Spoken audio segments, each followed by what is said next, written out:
Coming up on Arirang News. Kicking off his state visit to Vietnam, President Yoon highlights that it'll be the start of a new 30-year journey between Seoul and Hanoi. His upcoming summit with President Vo Van Tong will be centered on expanding bilateral ties.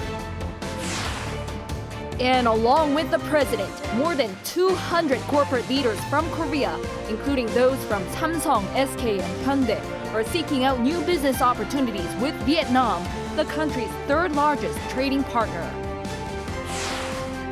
During a meeting in Seoul with Ted Sarandos, the co-CEO of Netflix, Prime Minister Han Duck-soo asked for more cooperation when it comes to Korea's content industry.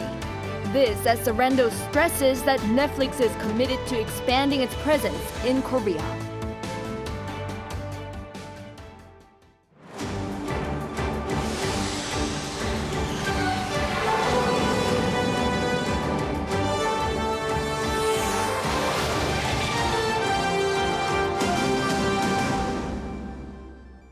Good evening. It's 9 p.m. here in Seoul. Thank you for joining us on Arirang News. We start with President Yoon beginning his 3-day visit to Vietnam. It's an official state visit where he'll be sitting down for a summit with President Vo Van Tong and promoting business ties. Traveling with the president, our top office correspondent Oh Soo-young fills us in on day 1 of the trip. The air is thick in Hanoi, not just with humidity, but with anticipation, as President Yoon Suk-yeol's 3-day trip draws great media attention here in Vietnam. This is the leader's first state visit to a country in the Association of Southeast Asian Nations. Yoon hit the ground running when he landed Thursday, setting out to expand and strengthen bilateral ties, which were elevated to a comprehensive strategic partnership just half a year ago. Noting that Vietnam hosts the largest number of South Korean nationals among ASEAN countries, Yoon spoke to 300 Korean residents in Hanoi, emphasizing their role in bridging South Korea-Vietnam ties, which have been blossoming since the establishment of diplomatic relations in 1992. Since then, bilateral trade has increased 175-fold, with Vietnam being South Korea's third-largest trading partner, according to the presidential office. Korea is the largest foreign investor in Vietnam, which is home to manufacturing plants of Samsung, LG and Hyundai Motor. The president is also traveling with his largest ever business delegation of 205 corporate leaders, including the heads of Samsung, LG, SK, Hyundai and Lotte, with 4 economic events on Yoon's schedule. The president said his visit will be the starting point for the next 30 years of bilateral relations. 자유평화 번영의 인도 태평양을 가꾸어 나가는 데 있어 베트남은 우리 대한민국의 핵심 협력국입니다. 지난해 수교 30주년을 맞기까지 양국 관계는 눈부신 발전을 거듭해 왔습니다. Yoon and Vietnamese President Vo Van Tong will have a summit on Friday, with the two expected to discuss how to broaden their cooperation to jointly tackle pressing challenges. Ahead of his trip, the South Korean leader told Vietnamese media that Seoul hopes to collaborate, particularly in the fields of core mineral supply chains, energy, digital transformation, smart cities and climate change responses. He also mentioned cooperation in defense technology and maritime security, calling for a rules-based order in the Indo-Pacific region. This comes amid growing US-China friction and Beijing's growing assertiveness in the South China Sea. Vietnam's claim over the Paracel Islands is being contested by both China and Taiwan. Yoon has also expressed hope to further South Korea's ties with the ASEAN bloc as a whole, with Vietnam as the gateway. Following his summit, Yoon will hold separate meetings with Vietnam's top politicians, including the influential General Secretary of the ruling Communist Party, Nguyen Phu Trong, Prime Minister Pham Minh Chinh, and National Assembly Chair Vuong Dinh Hue, before attending a state dinner. Oh Soo-young, Arirang News, Hanoi. During his stay in Vietnam, President Yoon also made efforts to promote Korea through a series of cultural activities. On Thursday, President Yoon and First Lady Kim Gun-hee visited a university in Hanoi and met with some 70 Vietnamese students learning the Korean language. They listened to the students perform a traditional instrumental performance of Korea's folk song, Arirang, and promised ways to further cooperate with Vietnam. President Yoon also visited the Korea-Vietnam Partnership Exposition, which promoted Korean products to Vietnam buyers and vice versa, providing trade opportunities to some 300 firms. The first couple also sat down with local participants to enjoy a fusion dish that mixed well-known Korean and Vietnamese foods, kimchi and banh mi. Accompanying the president are more than 200 corporate leaders from Korea, including some big names like Samsung, SK, and Hyundai. Adding on to the already strong business ties with Vietnam, eyes are on how this trip would yield progress. Our Lee Dae-yeon explains what to expect. A business delegation comprised of 205 members accompanied President Yoon on his state visit to Vietnam that began Thursday, the largest yet under the current administration. They included Samsung Executive Chairman Lee Jae-yong, Chairman and CEO of SK Group Choi Tae-won, and Hyundai Motor Group Chairman Jung Hee-sun. Now all eyes are on any investment opportunities the delegation will bring, as strengthening bilateral supply chain ties, cooperating in next-generation technology such as ICT, and participating in green energy projects are just some of the areas being considered. One company that's currently most actively operating in Vietnam is Samsung. The tech giant established construction and trading corporation offices in Hanoi in 1989, and since then it has gone on to produce smartphones, network equipment, TVs, and batteries in many cities and provinces in Vietnam. In fact, more than 50% of Samsung's smartphones are now manufactured in the country. SK Group too has a strong presence, acquiring a 16.3% stake in VinCommerce, Vietnam's biggest retailer, while investing $340 million in Crown X, the consumer retail platform of the country's Masan Group. In 2017, Hyundai Motor established Hyundai Tan Cong Manufacturing Vietnam, or HTMV, a joint venture with Tan Cong Group, and built a second HTMV manufacturing plant last year. Through this, Hyundai reclaimed its #1 spot in sales in Vietnam, beating out Toyota, which had taken over the position last year. LG moved into Vietnam in 1995 and now owns 12 incorporated firms in the country, accounting for 3% of Vietnam's GDP. Now, the construction and cosmetic industries have begun seeking more opportunities in Vietnam. Daewoo E&C is planning to sign MOUs with Vietnamese companies to further its business reach, separate from the planned Korean-style city project called Star Lake City. And Colmar Korea, a pharmaceutical preparation manufacturing company, plans to expand its business into cosmetics in Vietnam, where it currently sells health supplements. Meanwhile, South Korea's largest trade surplus was with Vietnam last year, according to the Trade Ministry, recording over $34.2 billion. This was the first time Vietnam earned this title following the expansion of bilateral investment in 2022, celebrating 30 years of South Korea-Vietnam diplomatic relations. Lee Dae-yeon, Arirang News. Prime Minister Han Duck-soo today met with Netflix co-CEO Ted Sarandos to discuss ways to expand Seoul-Washington cooperation in the content industry. At Government Complex in Seoul, Prime Minister Han expressed high anticipation for Netflix's plan to invest $2.5 billion in K-content over the next 4 years. Mr. Sarandos also said that he has been impressed by South Korea's vision in the content industry that was laid out by President Yoon during his speech at the U.S. Parliament. The two sides vow to continue efforts for the co-development of the content industry in both countries, as well as the vitalization of the streaming platform market. 4 South Korean companies are embarking on their largest overseas green hydrogen project in the Middle East. POSCO Holdings, the country's biggest steelmaker, said on Thursday that an international consortium it was leading had signed a deal to build a green hydrogen plant in the capital of Oman. The plant will have an annual capacity of 220,000 tons, and the 6-member consortium will have exclusive production rights for 47 years. The 3 other South Korean firms in the consortium, holding a combined 64% stake along with POSCO, are Samsung Engineering, Korea Southern Power, and Korea East-West Power. In the U.S., the head of the Federal Reserve has reiterated the likelihood of rate hikes within the year to better tackle inflation following this month's pause. Our Kim Hyun-sung has more on his remarks. More Fed rate hikes are to be expected in the future. That's what Federal Reserve Chair Jerome Powell hinted at his testimony before the House Financial Services Committee on Wednesday. Inflation pressures continue to run high, and the process of getting inflation back down to 2% has a long way to go.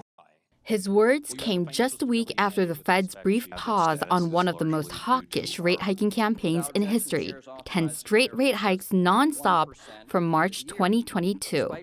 Right now, the Fed rate stands at 5 to 5.25%. However, on Wednesday, Powell made clear that this was not a pivot, but just a cool down in speed. It may make sense to move rates higher, but to do so at a more moderate pace. He said that while there were signs of slight improvement in the labor market, there was still an imbalance of labor demand exceeding the supply of workers. Also, inflation still hovers high above the target 2%, with total personal consumption expenditures rising 4.4% for the year ending in April. Powell said that it could take some time for the full effects of the Fed's monetary tightening policies to trickle down through the economy. The latest projections from the majority of Fed officials suggest there to be at least 2 more rate hikes this year, which would push rates to a 22-year high. Kim Hyun-sung, Arirang News. South Korea saw a current account deficit with China last year for the first time in 2 decades, while posting a surplus with the U.S.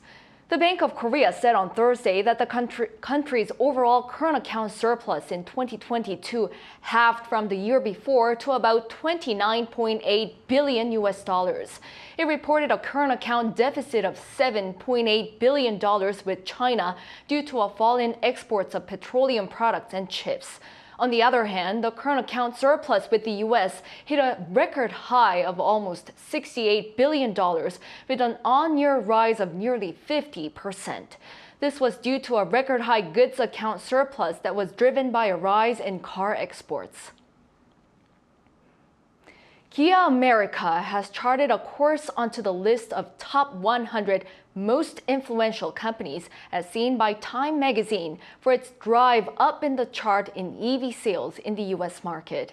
Yoon reports. Every year since 2021, Time magazine releases its annual list of 100 most influential companies split in 5 categories: leaders, disruptors, innovators, titans, and pioneers. And for the 2023 list, 3 South Korean companies have made it onto the top 100. Samsung and SK Group were listed under the Titans category as smartphone trendsetters and battery makers. And Kia America made it to the top of the list in the Innovators category for its unexpected race to the top of the U.S. electric vehicle sales. Kia vehicles have a new reputation. Kia America President and CEO Yoon said during an interview with Time magazine that people are surprised when they get into a Kia vehicle because it's not the Kia they remember. In 2022, 60% of its customers were new to the brand. Tesla still holds pole position in U.S. electric vehicle sales, but Kia America shed its reputation for inexpensive cars and hit a new annual sales record in 2022 with its launch of the EV6 crossover, which took the brand into second place in EV sales for most of the year in the U.S. Kia America has been harmed by last year's Inflation Reduction Act, which requires EVs to be assembled in North America in order to qualify for tax credits. But CEO Yoon says the company is gradually overcoming the challenge thanks to the tax credits offered for leasing. To stay in the race for U.S. electric vehicle dominance, Kia is planning to begin production of their newest EV, the EV9, in West Point, Georgia next year. 15 EV models are planned for Kia's global lineup by 2027. Yoon, Arirang News. As this summer is forecast to be even hotter, there's a concern for many people in Korea on higher electricity bills. Our Lee Soo-jin went to find out various ways to save on those bills. This summer is expected to be the hottest yet. With spiking temperatures and rate hikes, electricity bills are expected to reach record highs. There are, however, efforts being made by communities, individual households, and the private sector to cut down on energy usage and save money. Let's go find out how this apartment complex is doing exactly that. We met with Kim Dong-chul, who's the head manager of this apartment complex that was selected as a smart energy project by the provincial office. He told us that the 22 elevators in the complex use regenerative drives. 이 회생 제동 장치라고 했고, 네, 기계실에 올라올 때는 전기에서 올라오는데 내려갈 때 그냥 내려가는 거를 내려가면서도 전기를 발전시켜 갖고 하는 거 이런 장치예요. 공동 전기로 차감이 되죠. These regenerative drives have saved the apartment complex more than $13,000 as of last month since their installation in 2019. The solar panels installed on the complex's roofs have also helped save an additional $5,000. 10개 동 중에서 여기 나머지 10개 동 중에서 남향으로 돼 있는 박공지붕에 5개 동에 설치가 돼 있는 거죠. We are able to save 2 to 3 times more energy compared to other apartment complexes. But this apartment complex isn't just saving energy costs on a community level. Residents can download an app on their phones and check in real time how much electricity they are using. A resident of the complex said he's optimistic about his chances of successfully managing his electricity bills. I can see how I used around 150 kilowatt hours today, and so I just have to make sure I don't exceed the 300 kilowatt hour threshold. Another way that individual households can lower their electricity bills this summer is through the energy cashback plan that you can get by registering at KEPCO's cashback website. Online registrations for the cashback exceeded the 200,000 mark just 11 days after its launch. The government's new energy cashback, starting in July, is being offered on top of the existing basic cashback plan. If you use around 427 kilowatt hour this summer, last year's average monthly energy usage in a 4-person household during summer, your electricity bill will come to around $62 compared to last year's $50 due to the rate hikes. But if you save just 10%, you're eligible to receive cash back totaling $3. With the $9 you've already saved just from using 10% less than last year, you'll actually end up saving nearly $12 in total this summer. If you save 30%, you'll be saving nearly $40. Energy vouchers have also been expanded this year for those who are classified as economically vulnerable. People can apply for the vouchers at any of the administrative welfare centers across the nation. We visited one of the centers ourselves to find out more. Last year, the program was limited to recipients of medical and livelihood benefits, but this year it has been expanded to include recipients of housing and education benefits. The day we first began accepting applications, there was a huge influx. Increasing interest in how to cut energy costs has also reached the private sector, namely department stores. The head of a solar panel installation team for Lotte department store told us that the store has plans to install solar panels at 4 more of its branches by the end of the year. The Noan branch alone produces energy amounting to around 60 4-person households. That's around 240,000 kilowatt hour per year. While all the efforts being made already at various levels shows that concerns about energy costs are at an all-time high, it also raises hopes that people will be able to successfully manage their electricity bills during the upcoming peak summer months. 이수진, Arirang News. This weekend, June 25th, marks the 73rd anniversary of the outbreak of the Korean War that ended in an armistice 70 years ago.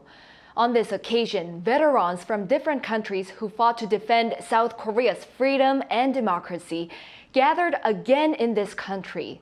Having met some of them, our Choi Soo-young delivers their stories. Fight for freedom. No need to explain. This said by foreign veterans and war-bereaved families when asked why they fought in the Korean War. A special event was held on Wednesday at the War Memorial of Korea in Seoul to commemorate the 70th anniversary of the Korean War's armistice. It was originally supposed to be held in June 2020, but was delayed because of the pandemic. 47 people attended, including 6 veterans from overseas. At the Roll of Honor Hall, there was a moment of silence and the War Heroes paper wrapped the names of those they had fought in the war with. From the career that I left in 1952 to what it is today, it's just mind-boggling. But very pleased and proud and happy that the Korean people in those 70 years have emerged as the 10th strongest economy in the world. And that is a source of joy and pleasure to all of us who served here. Another veteran, Louis Fagan, talked about the transformation South Korea has gone through since. I have not been back here since 1955, and this country has done so much to rebuild itself. I thought for a long time that it might not have been worth it, but I know it now that it's really worth it. You folks have done a phenomenal job. The son of a U.S. Marine who died in combat rep while listening to his father's friends reminiscing about him. This is such an awesome opportunity to see the results and how well the Korean people have progressed to become, I believe, the 10th largest powerhouse in the world. Worth it all. It's all worth it. They also pointed at places on the map where the most intense battles had taken place, such as in Yangguk-gun County in Gangwon-do Province, close to the border with North Korea. Officials from the War Memorial said they are going to keep inviting veterans and their families to events like this as much as possible and said that it is our duty to remember their sacrifice. These veterans and their legacy of protecting South Korea's freedom will never be forgotten forever. Choi Soo-hyung, Arirang News. Some parts of the Asia-Pacific are going through tough times due to development issues. Speaking to Arirang News, the head of the UN Development Program for the region says there's more to learn from South Korea, having grown as one of significant players in this arena. For more, here's our Choi Min-jung. South Korea has grown into a significant player in the global development arena. This is according to Kani Wignaraja, Assistant Secretary General and Regional Director for Asia and the Pacific of the UN Development Program. Speaking to Arirang News in Seoul Thursday, Ms. Wignaraja pointed out the importance of learning from South Korea that you can't have development without peace and stability. And I think the vision of the leadership of this country, that this is a country that will be very strong on development support. It's also now a member of the Security Council. So this is where this peace and development come together, right? And I think if it can show, because this country has gone through wars, it knows what it is like to hurt. It has carried that pain. And to be able to show that you can get through it and overcome it. One issue that is of huge concern to the organization is the crises faced in countries like North Korea and Myanmar. The director touched upon North Korea's serious health issues stemming from starvation, malnutrition, and lack of access to general medicines. It's difficult to address these very fundamental development situations in the middle of a political crisis and not being able to be there and engage. She also said that its partnership with South Korea plays an important part in giving to those who have lost so much in Myanmar. South Korea has been investing in core resources to help the UNDP stay in countries that are desperately in need of help. Such aid is particularly important for Myanmar, as according to the UNDP data, the country is set to see 75% of its population under the poverty line if nothing is done to help. Choi Min-jung, Arirang News.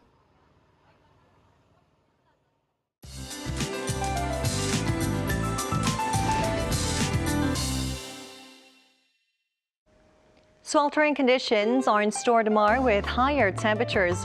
For For Seoul, daytime highs will rise to 31 degrees Celsius. Other regions such as Gwangju will see temperatures exceeding the seasonal norms significantly.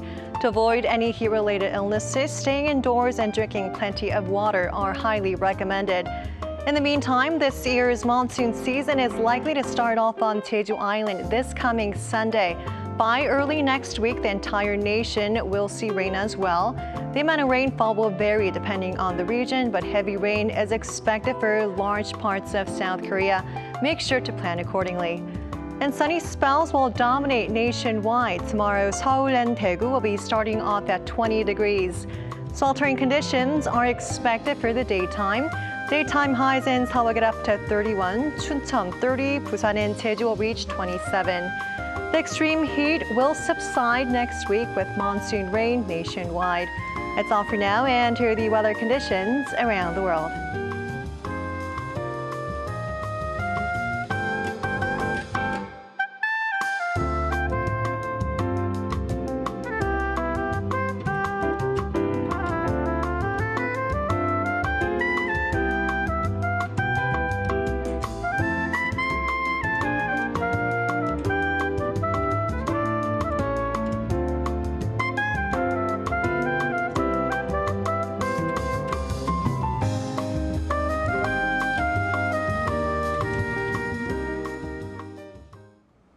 That is all for this Thursday night newscast. Thank you for watching. We'll be back tomorrow with the most up-to-date news. Have a lovely night.